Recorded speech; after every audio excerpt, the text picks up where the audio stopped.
You are welcome to another episode of HN What's Your Say?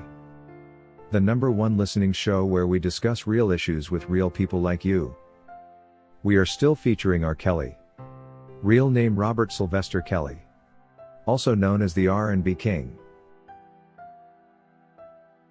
After the shocking news that the Chicago Court of Appeals judges had chosen to uphold R. Kelly's conviction and the subsequent 20-year sentence, which were both issued in error, Jennifer Bongine did mention that she actually expected this to happen. The case against R. Kelly from its genesis has been handled with utmost bias and in a manner that has exposed the prejudice in our Department of Justice, the District Attorney's Office and Bureau of Prisons combined. For a long time these arms of government have been conducting their dirty business privately, but the case against R. Kelly, being high profile in nature and a matter of global concern, has duly exposed them. We now know the level of prejudice our black citizens have been facing, and just how much their rights are not respected when faced with legal issues as those Mr. Kelly is dealing with. Those who already knew how they operate, though, like attorney Jennifer Bongine, are not surprised at all by the appeal court's decision to take the wrong direction and further prejudice the R&B King. She however added that she is still very disappointed with this move by the appeal judges, and will not hesitate to carry the matter forward to the Supreme Court, which she believes will throw the case out. If there is any case that has exposed what this country called the United States of America truly is, it's been the case against R. Kelly. For decades our nation has hidden behind international aid and interventions to confuse the world into thinking we are the godfathers of global justice, but thankfully our system is finally exposed for the whole world to see and judge for themselves whether we even have the moral authority to speak on matters of justice to any other nation. We can no longer tell the world what they should and shouldn't do when back home black people are in prison serving sentences for crimes they didn't commit, and some like R. Kelly are serving longer than they should, and burdened with charges whose statutes of limitations had already expired. How is this even possible?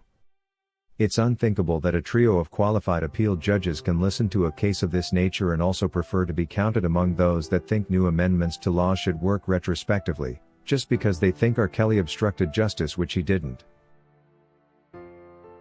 The corruption in this matter is so real, considering the appeal judges only learnt from the appeal hearing that the Chicago federal trial judge did not prove but only inferred by preponderance of evidence that R. Kelly could have obstructed justice. This makes the appeal court's conclusion that Kelly in fact obstructed justice just another section of a chain link of assumptions without supporting evidence. Why would the appeal judges imagine that the jury was right when convicting R. Kelly for other crimes, but wrong when acquitting him on obstruction charges? Why would they prefer to believe only results that disadvantage R. Kelly and not those that benefit him? The double standards are not just evident but conspicuous, and the appeal judges should be ashamed. Even a simple Google search on retrospective laws that are ex post facto will reveal their illegality in this country. The principle of discouraging retroactive application of the law is rooted in the Fifth Amendment of the U.S. Constitution, and to be particular in the Due Process Clause. In simple terms, it is not considered fair by the U.S. Constitution that a person is held liable for breaking a law that did not exist at the time of alleged violation. Likewise, withdrawing protection from prosecution that existed before an amendment was drawn.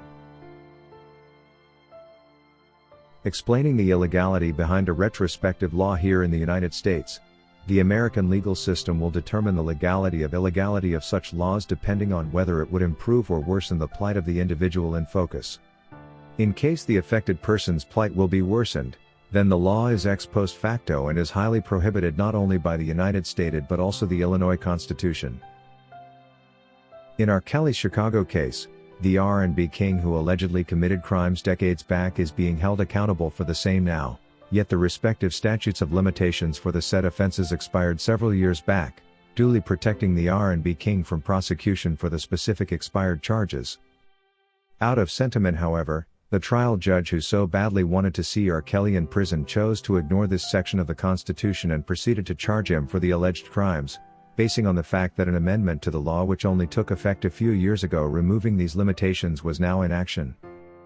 Meanwhile, this amendment also came after the expiry of the statutes of limitations, which is a much older event. The only time retroactivity of laws is acceptable by our Constitution is when they reduce the burden of the affected person, and are therefore regarded not to be ex post facto in nature. But if they do, like in R. Kelly's case, they are illegal. But again, it's no wonder that the 3 appeal judges would want to break the law in total disregard of what the Constitution of this great nation says. During the same appeal hearing, they indicated their readiness to disadvantage the defendant when one of them warned Bonjean that it could get worse for R. Kelly if the case was returned to sentencing.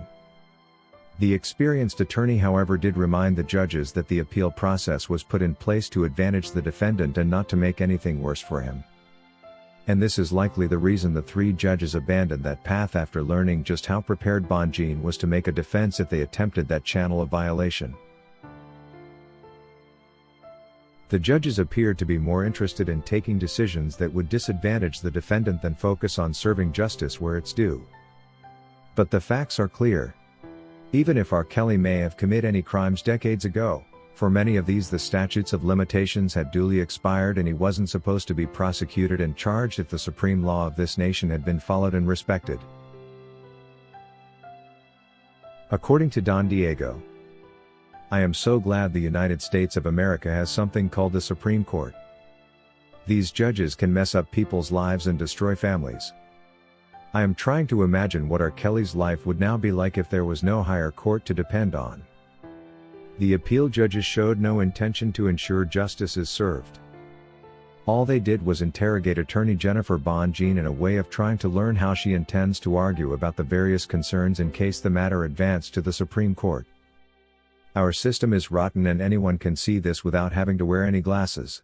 No one could have expected the Court of Appeals to allow such legal malpractice like what we saw in the case against R. Kelly, but sadly they did. This, however, leaves us to think, if the appeal judges are this prepared to ignore the laws of this land, what should ordinary citizens do? According to Lynn Locker, I cannot help to think that the appeal judges could have equally been paid off by giant Sony to keep R. Kelly locked up in prison.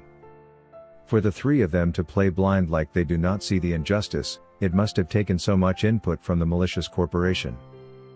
We probably need to deploy an FBI investigation on Sony operations through the past 5 years to establish if there has been contact with some of these judges. Just how can a trained judge ignore statutes of limitations which were meant to act as safeguards and protect individuals from wrongful convictions, which are very likely when so much time has passed? Only an ordinary citizen may ignore these principles of justice, but not a trained and experienced judge. If you wish to take part in a live interview discussing any of these topics, let us know by sending an email to sashalfnmedia@gmail.com for scheduling. That is all we had for you today on HN What's Your Say. To keep updated whenever we post a new video, subscribe to this channel now. Also remember to hit the bell icon and enable notifications. And feel free to share your opinions with us in the comment section below, and let us know if you would like us to publish your views in our next release. We value all our subscribers' opinions.